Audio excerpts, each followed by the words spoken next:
Hello बच्चों, मैं हूँ MP sir. Chemistry by MP sir की क्लासेस में आपका स्वागत है। आज आपका जो है सेकंड लेक्चर है, जिसका जो है टॉपिक होगा रासायनिक वर्गीकरण। इंग्लिश में कहते हैं केमिकल क्लासिफिकेशन। अब केमिकल क्लासिफिकेशन में जो है हम आपको इसके पहले जो है बताए हैं पदार्थ के बारे में। अब पदार्थ क्या है उसके बारे में बताएंगे जो है। तो शुद्ध पदार्थ, जैसे पदार्थ कई चीजें होती हैं, शुद्ध अशुद्ध, तो हम आपको बताएंगे शुद्ध पदार्थ क्या है। ठीक है, शुद्ध पदार्थ, शुद्ध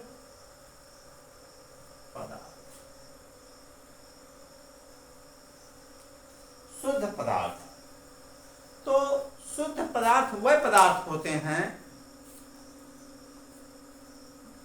शुद्ध पदार्थ वह पदार्थ होते हैं जिसको जो है हम किसी भी प्रकार से उनके रासायनिक संगठनों आयनों द्वारा जो है अलग नहीं किया जा सकता है, या अर्थात दूसरे रूप में परिवर्तित नहीं किया जा सकता है।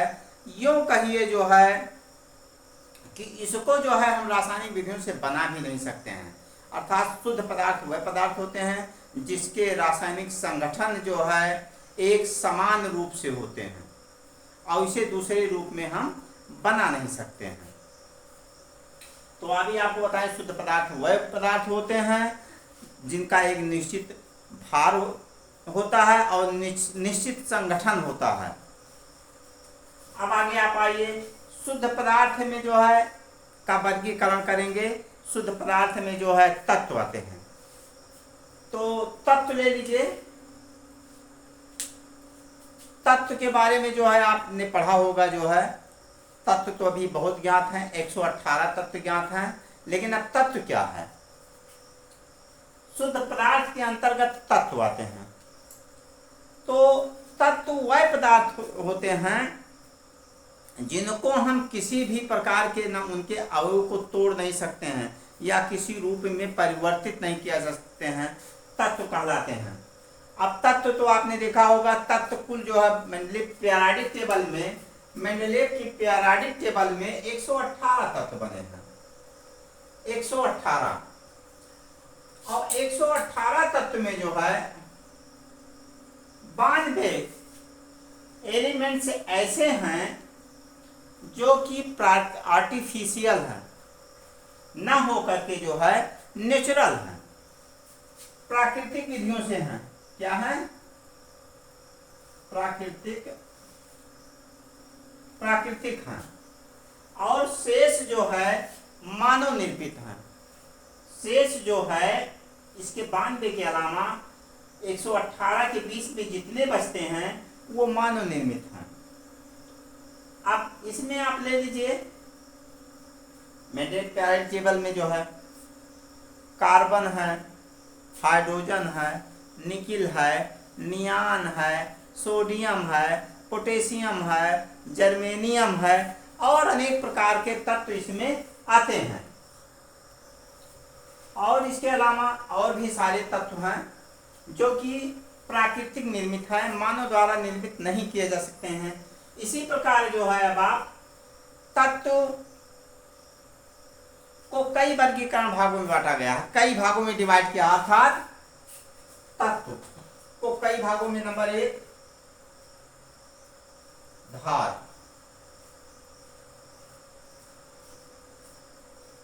मेटल,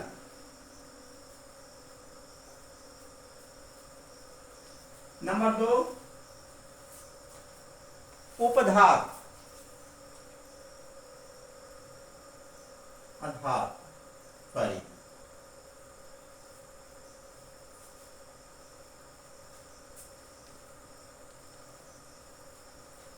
धात, अधात, उपधात, 3 भागों में बांटा गया है।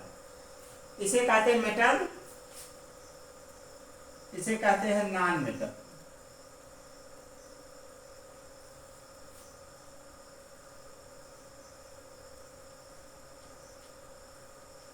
और इसको कहते हैं मेटलॉइड्स, मेटलॉइड्स। तो इन 3 भागों में डिवाइड किया गया है। अब ये क्या है, हम आगे इसको जो है एक एक करके इसके बारे में बताएंगे। तो धातु क्या है, धातुओं के बारे में आप जानिए।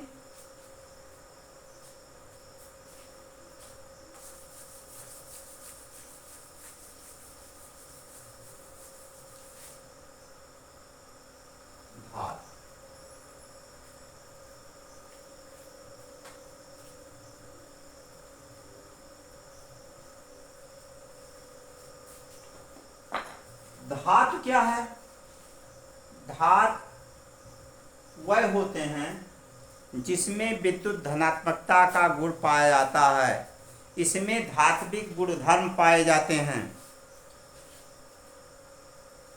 इसके अलावा इसमें जो है तन्यता, चमकता, चमकीलापन, इसमें तन्यता, चमकदार,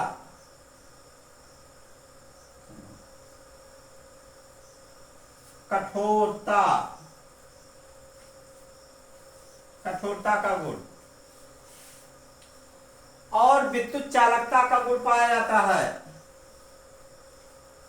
विद्युत चालकता का गुण पाया जाता है। तन्यता, चमकदार, कठोरता, विद्युत चालकता का गुण पाया जाता है। इसमें विद्युत धनात्मकता का गुण पाया जाता है। ये जो है आपके धातु के बारे में हुआ। Now come to the next point,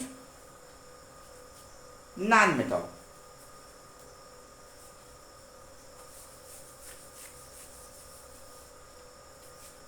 अब नॉन मेटल क्या है?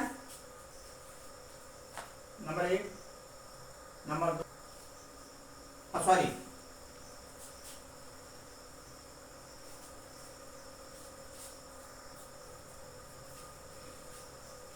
नॉन मेटल, नॉन मेटल्स को क्या कहते हैं आपका? आधार।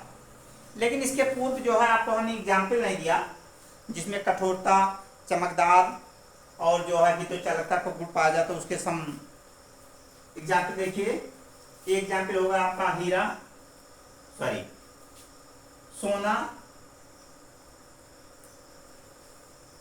सोना को इंग्लिश में क्या कहते हैं? गोल्ड। यहां हो गया चांदी, चांदी, चांदी को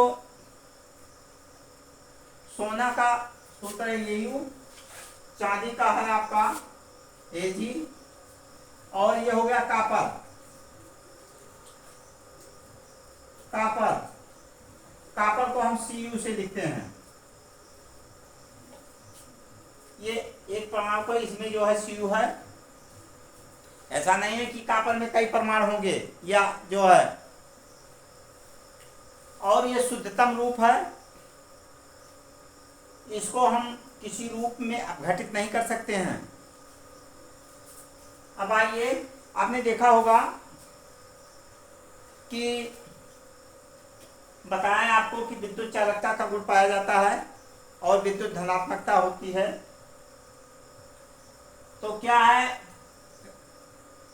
लाइन कहीं डिस्ट्रीब्यूट वितरण हो रहा है तो उसमें आप प्रायः तांबे का तार ही देखते हैं, क्योंकि चांदी जो है बहुत महंगी होती है। इसीलिए प्रायः क्या करते हैं कि तांबे का तार जो है लाइनों में बिछाए जाते हैं, मतलब जहां बड़े बड़े वो हैं प्लांट्स लगे होते हैं, और ये टिकाऊपन होता है। अब आगे आइए, नॉन मेटल्स, उपधातु, सॉरी, नॉन मेटल्स, अधातु, अधातु, नंबर 3। अधातु वह हो जिसमें विद्युत ऋणात्मकता का गुण पाया जाता है। क्या पाया जाता है? विद्युत ऋणात्मकता का गुण पाया जाता है, और इसमें चमकीलापन नहीं होता है, ये कठोर नहीं होते हैं, इसमें विद्युत चालकता का गुण नहीं पाया जाता है अधातु में। अधातुओं में विद्युत चालकता का गुण नहीं पाया जाता है। आगे आइए, सम उदाहरण आपको हम दे रहे हैं कुछ उदाहरण।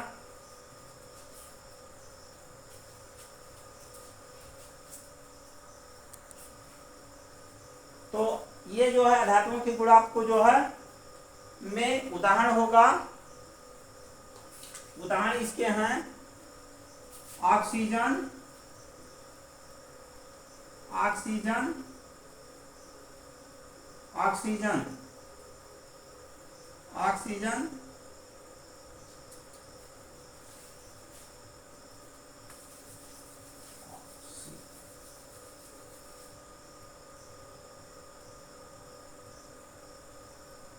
ऑक्सीजन, ये हो जाएगा आपका दूसरा। नाइट्रोजन, नाइट्रोजन, नाइट्रोजन, और तीसरा एग्जाम्पल क्या हो गया आपका? तीसरा कार्बन, कार्बन होगा, कार्बन होगा आपका। अब इसी प्रकार आ जाइएगा उपधातु में। उपधातु,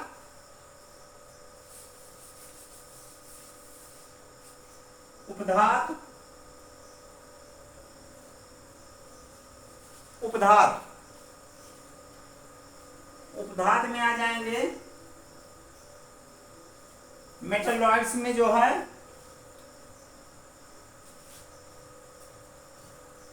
इसमें दोनों गुण पाए जाते हैं।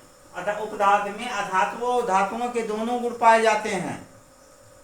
इसमें उपधातु में दोनों गुण पाए जाते हैं। अब याद रखिएगा, जो धातु में जो गुण होंगे धातुओं में जो गुण होगा दोनों गुण पाए जाते हैं अधातु उपधातु में।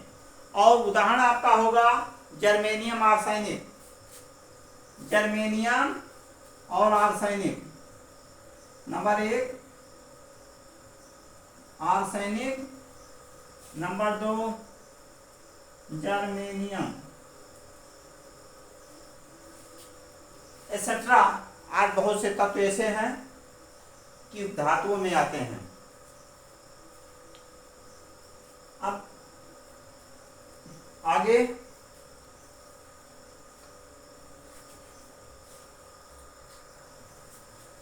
यौगिक पढ़ेंगे। यौगिक को जो है इंग्लिश में हम कहते हैं कंपाउंड। यौगिक, यौगिक,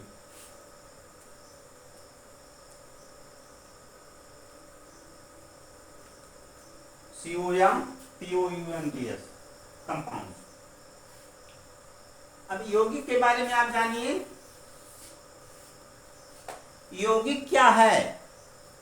यौगिक वह पदार्थ होता है जिनमें 2 या 2 से अधिक तत्व मिलकर एक नए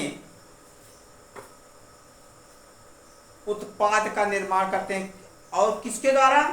रासायनिक संयोग के नियम के द्वारा एक नए उत्पाद का निर्माण करते हैं। अर्थात यौगिक वह पदार्थ है जिसमें 2 या 2 से अधिक तत्व मिलकर के रासायनिक विधियों द्वारा नए उत्पाद का निर्माण करते हैं, यौगिक कहलाता है। अब यौगिक में आप जैसे मान लीजिए कैल्शियम और ऑक्सीजन को मिला दिया सिंपल वे में, तो क्या बन गया?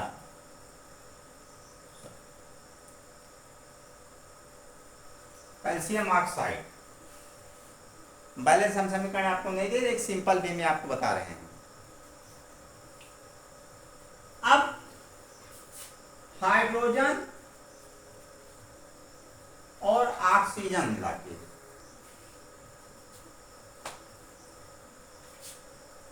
Ca+ यहां पर बैलेंस करोगे तो क्या हो जाएगा, ये जानते हो आप? कैल्शियम ऑक्साइड हो जाएगा। और ये 2H2O2 ये हो जाएगा 2H2O।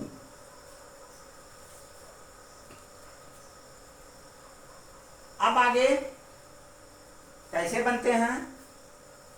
जल जो बनता है 1:8 में बनता है। 1:8 में मिल करके तब जो है हाइड्रोजन ऑक्सीजन मिलता है तो आपका जल बनता है।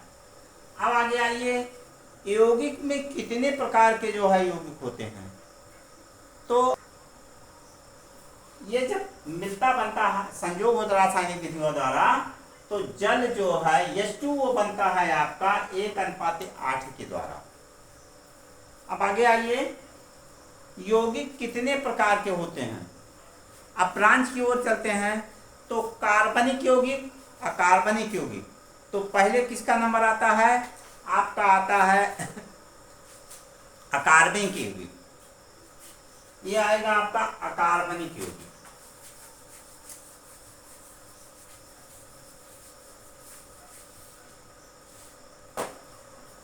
अकार्बनिक यौगिक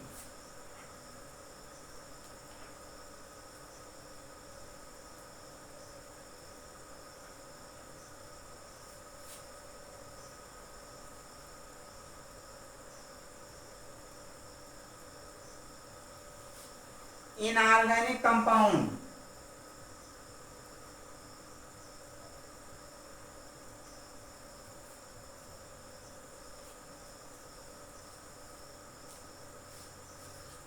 इनऑर्गेनिक कंपाउंड।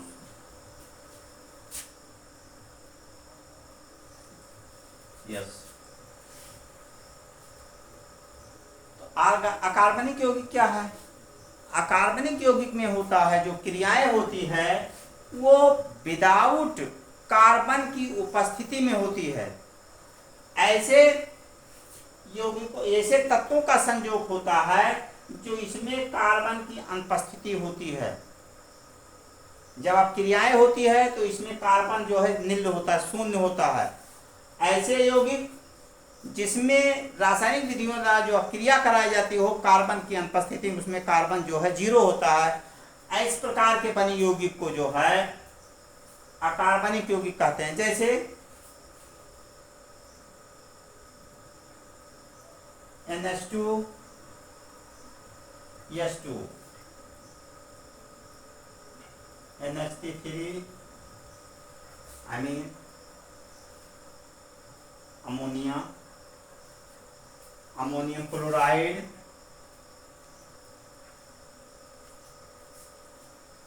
और ऐसे भी तत्व होंगे जो है, क्योंकि एक इसका पूरा ब्रांचे है अकार्बनिक यौगिक का, तो इसमें बहुत से तत्व आते हैं। विस्तार में बनाने में बहुत समय लग जाएगा। अब इसके बाद आइए आप जो है दूसरा टॉपिक होगा कार्बनिक यौगिक।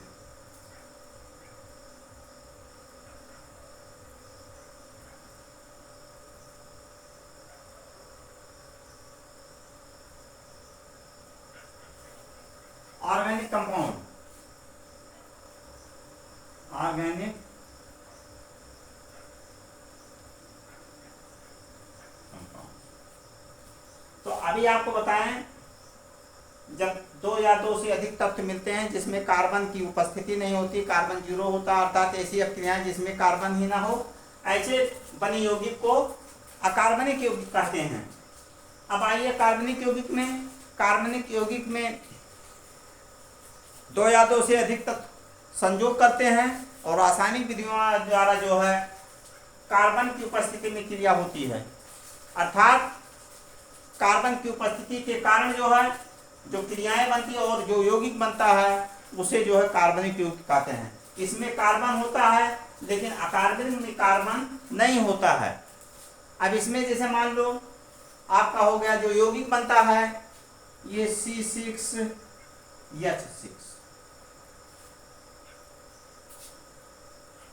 C2H5OH,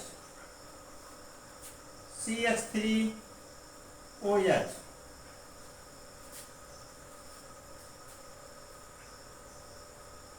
C2H2, C2H4,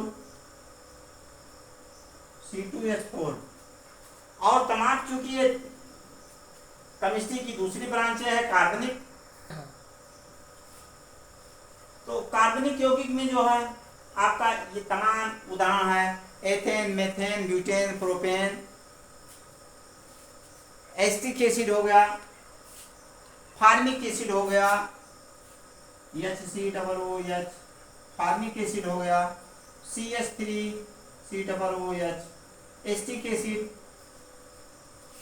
तो और तमाम ऐसे जो है यौगिक हैं जिसमें कार्बन ही होता है, और इस प्रकार से बने यौगिक को कार्बनिक यौगिक कहते हैं।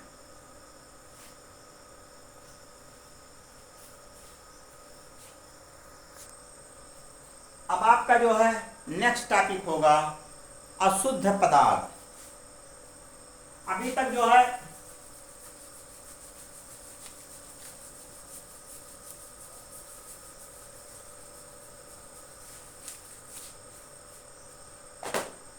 आपने पढ़ा है शुद्ध पदार्थ, अब अशुद्ध पदार्थ के बारे में आपको बताएंगे।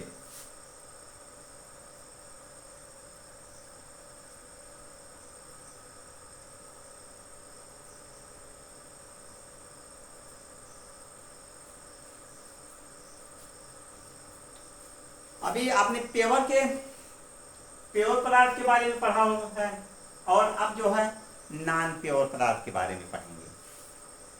तो अशुद्ध पदार्थ आप कैसे जानेंगे कि अशुद्ध है या शुद्ध है? आपने सुना होगा कि मिलावटी के काम तो सुना ही है कि यहाँ मिलावट हो गई, वहाँ मिलावट होगी। पराया बच्चे या घर वाले कभी जाते हैं दूध लेने दुकान पे, तो कहते अरे भाई इसमें तो क्या है, पानी मिला हुआ है। अब पानी की कितनी मात्रा है ये तो नहीं पता लगता है, लेकिन हमें पता लग जाता है शुद्धता और अशुद्धता की लैक्टोमीटर से। तो अशुद्ध पदार्थ में जो है क्या होता है, हम देखते हैं कि ये दूध शुद्ध है या अशुद्ध है। तो अशुद्ध पदार्थ वह पदार्थ होता है जिसमें दो या दो से अधिक पदार्थों की मात्रा निश्चित नहीं होती है, उसे अशुद्ध पदार्थ कहते हैं। समझ रहे हैं? अशुद्ध पदार्थ वह पदार्थ होता है जिसमें दो से तत्व मिले होने की एक निश्चित मात्रा नहीं होती है, उसे हम अशुद्ध पदार्थ कहते हैं। जैसे वायु ले लीजिए, वायु, हवा आपने सुना है वायु, बच्चों सुना है हमने वायु। दूसरा ले लीजिए जल, जल ले लीजिए, आपको उदाहरण दूध के बारे में हमने बताया ही है। धूल के कण ले लीजिए, इसमें भी अशुद्ध है। सरसों के तेल में भी लोग मिलावट करने लगे, वो भी अशुद्ध है। और अनेक उदाहरण ऐसे हैं आपको जो है, कोलाइड्स का नाम आपने सुना होगा, कुहरा, कुहरा आपने सुना है बच्चों, कुहासा जो होती है उसमें एक मात्रा निश्चित नहीं होती धूल कण के, वो भी जो है आपका जो अशुद्ध पदार्थ होता है। तो अशुद्ध पदार्थों में दो प्रकार के मिश्रण होते हैं, एक समांगी मिश्रण, एक असमांगी मिश्रण। तो इसमें क्या होगा, नंबर एक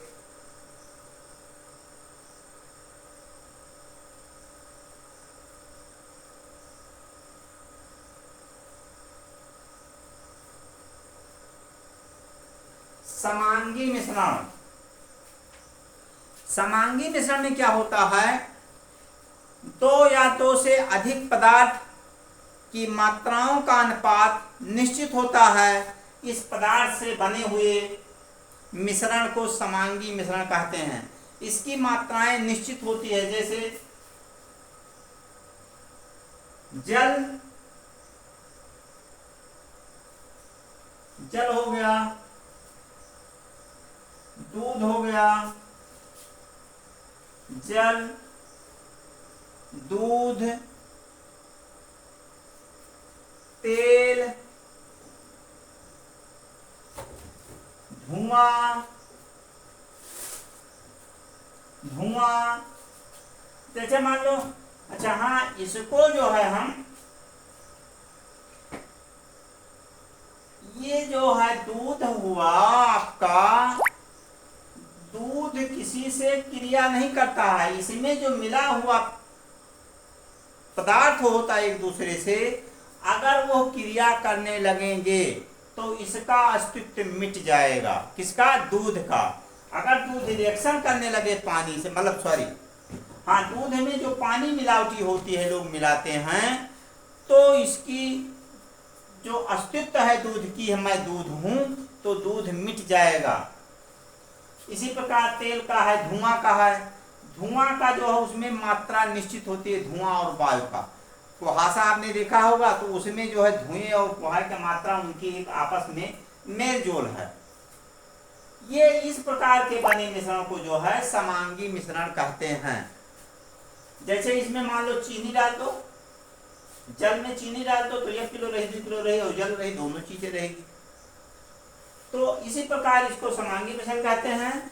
अब दूसरा आइए विषमांगी मिश्रण। विषमांगी मिश्रण।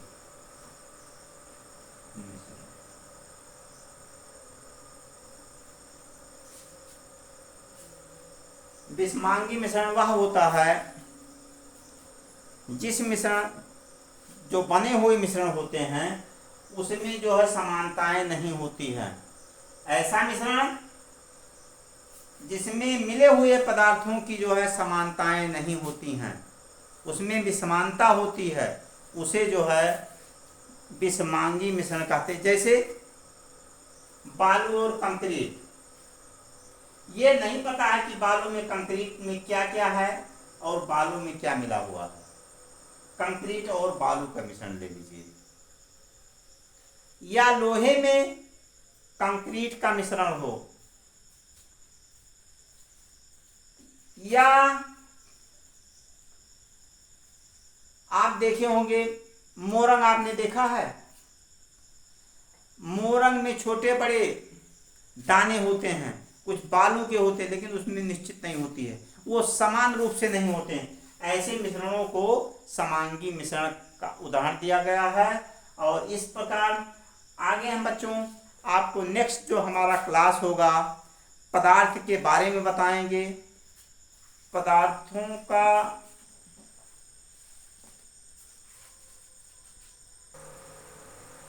तो ये आपको पदार्थ के बारे में हमने बताया।